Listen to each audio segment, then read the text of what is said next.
উচ্চশিক্ষার জন্য বিদেশ যাত্রায় অনেক ধরনের পথ আছে এবং সেই পথগুলো ব্যয়বহুল বিধায় অনেকেই বাজেট সীমাবদ্ধতার কারণে যেতে পারছেন না।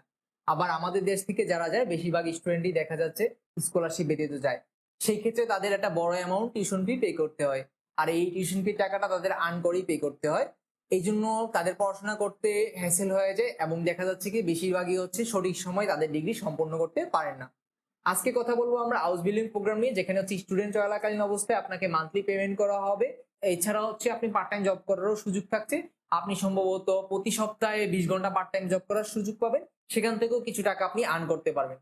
তাহলে হাউস বিল্ডিং কি? হাউস বিল্ডিং হচ্ছে একটা জার্মান ওয়ার্ড, যেটার মিনিং হচ্ছে ভোকেশনাল ট্রেনিং প্রোগ্রাম, যেখানে হচ্ছে আপনাকে সপ্তাহে 3 দিন ক্লাস করতে হবে এবং 2 দিন ইন্টার্নশিপ করতে হবে, অর্থাৎ একটা ওয়ার্ক প্লাস স্টাডির একটা কম্বিনেশন। হাউস বিল্ডিং চলাকালীন আপনাকে কত টাকা পেমেন্ট করবে, হাউস বিল্ডিং চলাকালীন কত টাকা পে করবে, এটা হচ্ছে সাবজেক্টের উপর ডিপেন্ড করে। সাবজেক্ট টু সাবজেক্ট ভেরি করে। আপনি যেই সাবজেক্টই হচ্ছে হাউস বিল্ডিং করেন না কেন, মিনিমাম হচ্ছে আপনাকে 1000 ইউরো পেমেন্ট করা হবে। এখন আসি হাউস বিল্ডিং এর সময়কাল কত। হাউস বিল্ডিং এর ডিউরেশন সাধারণত হচ্ছে 2 থেকে 3.5 বছর হয়। আবার অনেক ক্ষেত্রে হচ্ছে কিছুটা সময় কমানোরও সুযোগ থাকে। এবার আসি হচ্ছে হাউস বিল্ডিং এর রিকোয়ারমেন্ট গুলো কি কি, অথবা কি কি ক্রাইটেরিয়া হচ্ছে আপনাকে মিনিমাম ফিল আপ করতে হবে। প্রথমে হচ্ছে আপনাকে জার্মান ল্যাঙ্গুয়েজ শিখতে হবে। আপনাকে জার্মান ল্যাঙ্গুয়েজ হচ্ছে মিনিমাম B1 লেভেল পর্যন্ত শিখতে হবে। এই B1 লেভেল পর্যন্ত শিখাতে আসলে কার কতদিন সময় লাগে সেটা আসলে পার্সন টু পার্সন ভেরি করে।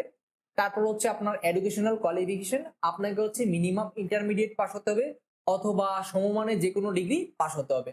তারপর হচ্ছে আপনার আদার যেসব ডকুমেন্ট, যেমন হচ্ছে সিভি, মোটিভেশনাল লেটার, এগুলো প্রিপারেট করতে হবে।